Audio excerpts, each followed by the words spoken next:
Akhir-akhir ini saya berpikir tentang dunia komik Indonesia, tapi yang men-trigger saya membuat video ini adalah eh,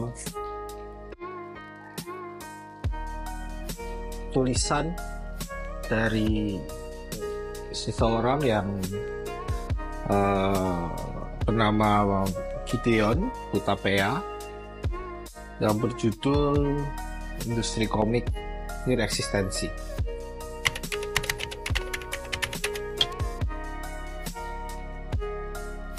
Apakah memang industri komik itu eksistensi ya? Awalnya saya jadi tulisannya agak cukup diributkan di grup yang saya ikuti ya. Pada saat saya belum baca tulisan dari Pak Gideon ini, lalu saya setelah itu tertarik juga untuk akhirnya membaca tulisan itu, dan saya sudah berpikir bahwa mungkin tulisan ini sebegitu kontroversial ya, atau tulisan ini sebegitu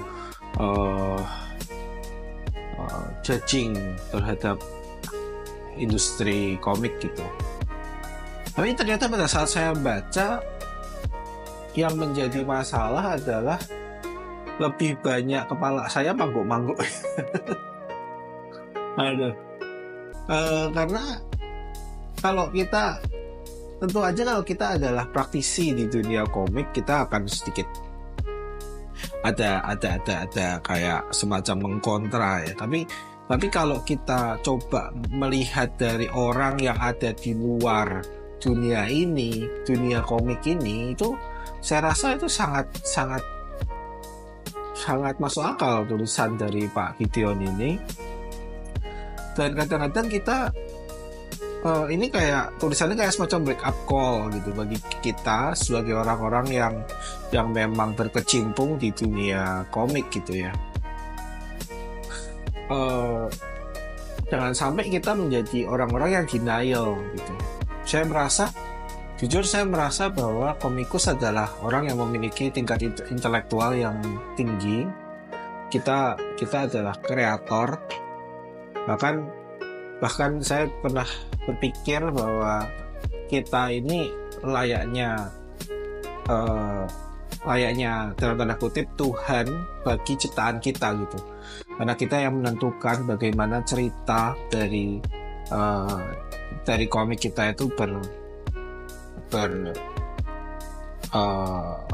bergulir, dan kita yang menentukan apa-apa aja yang terjadi dalam komik kita, layaknya Tuhan. Nah, kita harus sadar bahwa memang ada masalah di dunia komik Indonesia ini.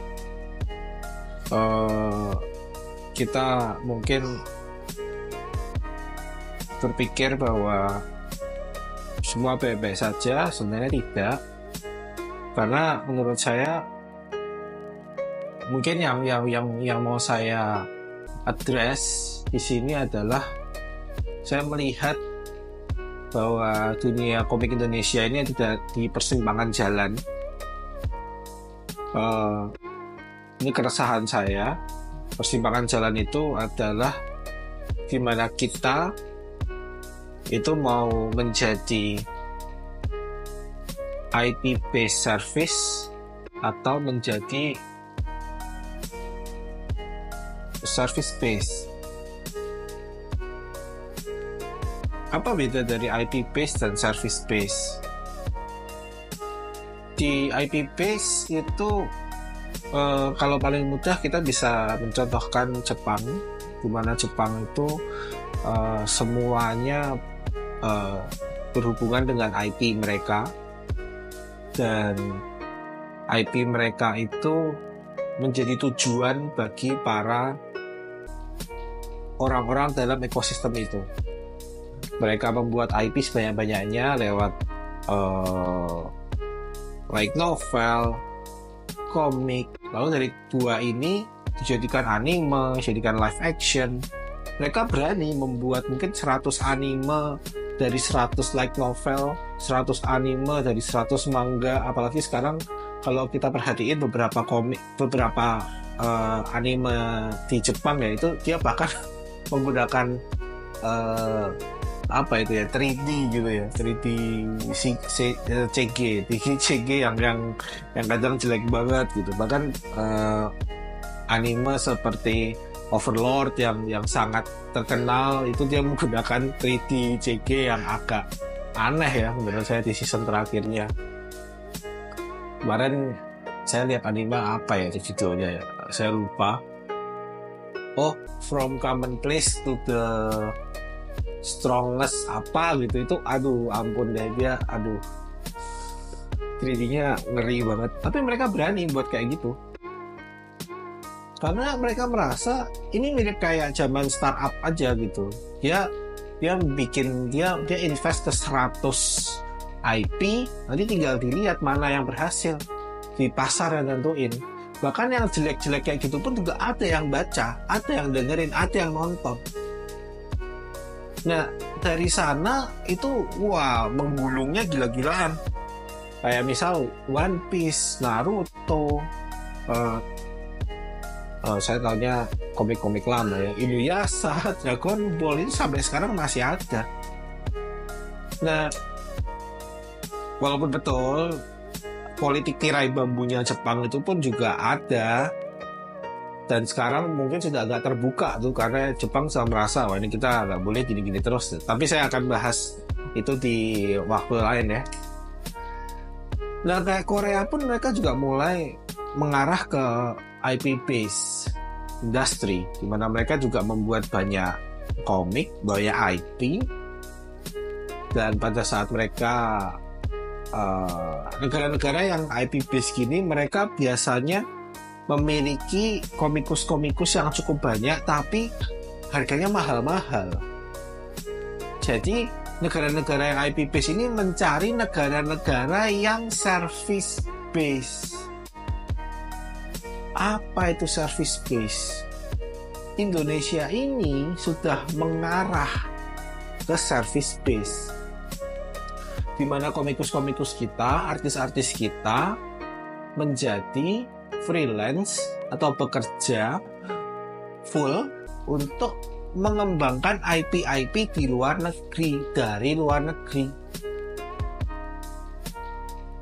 Studio-studio kita sekarang banyak kebanjiran order dari Jepang, dari Korea untuk membuat webtoon luar negeri gitu.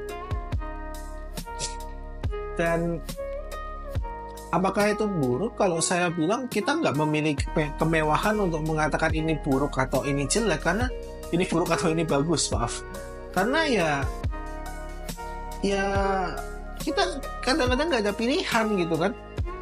Kita kalau misal ya kalau kayak beberapa orang di industri komik yang mereka sudah settle, bahkan komik cuma dijadikan sebagai hobi, ya mereka nggak masalah.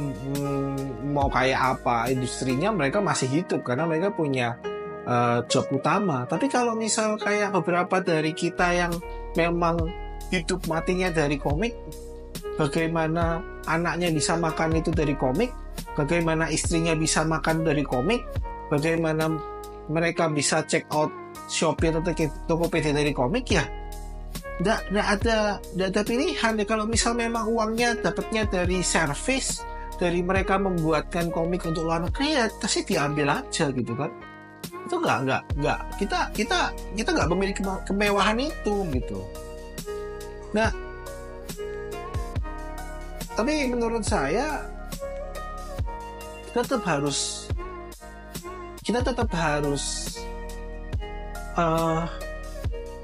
sadar gitu kan, atau kita nggak boleh lupa bahwa kita tuh juga mampu loh membuat IP. Kalau kamu tanya sama saya pandangannya mazhabnya apa? Saya mazhabnya adalah IP based gitu, karena saya pingin Indonesia juga memiliki IP, karena kita juga kaya dengan cerita-cerita yang bisa kita angkat gitu. bagaimana terbentuknya Mojopahit, itu keren banget. Kemarin saya dapat project tentang membuat cerita tentang Panglima Wangkang, itu bagus banget ceritanya, intriknya itu selevel eh, Game of Thrones gitu, keren. Tapi ya karena, tapi gimana gitu loh kan, pasarnya belum siap. Tulisannya Pak Gideon itu bagus banget karena dia bilang bahwa datangnya webtoon ke Indonesia itu malah membuat komik Indonesia di mata pasar itu suatu hiburan yang gratis atau hiburan yang murah gitu, pakai koinnya cuma ribuan gitu kan. Jadi saat kita mau menjual itu dengan harga yang lebih nggak bisa. Dan saya rasa ini ada hard truth di mana di saat kita ada event-event komunitas atau event-event kayak Komifuro dan lain sebagainya, Peskom gitu, yang beli ya itu aja. Bahkan yang beli juga sesama komikus juga gitu loh. Yaitu uangnya muter di situ, muter gitu kan. Jadi ya kita harus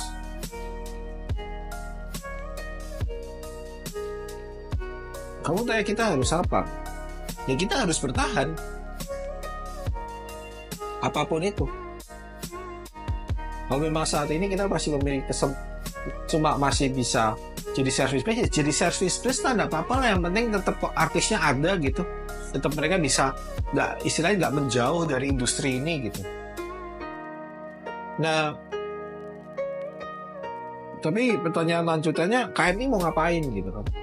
KMI mau gimana dalam situasi seperti ini? Kita tetap berusaha untuk dalam tanda kutip ya mengingatkan para teman-teman komikus bahwa kita juga bisa berkarya. Makanya kita walaupun tertatih-tatih dan sulit gitu kan, kita tetap buat event-event seperti Keter Rally, Mangga Fire dan lain-lain gitu. Agar kita tetap itu menjadi oase di padang pasir gitu, di mana untuk mengingatkan bahwa kita bisa loh membuat sesuatu gitu. Makanya kayak Mangga Fire itu tidak ada tema utama, tidak ada genre yang diwajibkan, karena tujuan kita adalah biar kalian bisa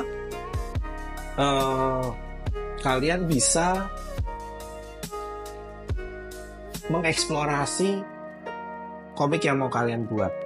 Siapa tahu setelah kalian buat komiknya itu men-trigger ide-ide yang lebih bagus lagi dari IP itu gitu. Itu harapan kita sih. Ya, mungkin itu dulu. Dan saya berharap sih lain kali saya bisa lebih sering ya bikin video-video kayak gini. Saya semoga teman-teman juga nggak bosan, karena saya rasa banyak banget keresahan dan hal-hal yang ingin saya bicarain dan saya sharing tentang dunia komik Indonesia. Bye bye.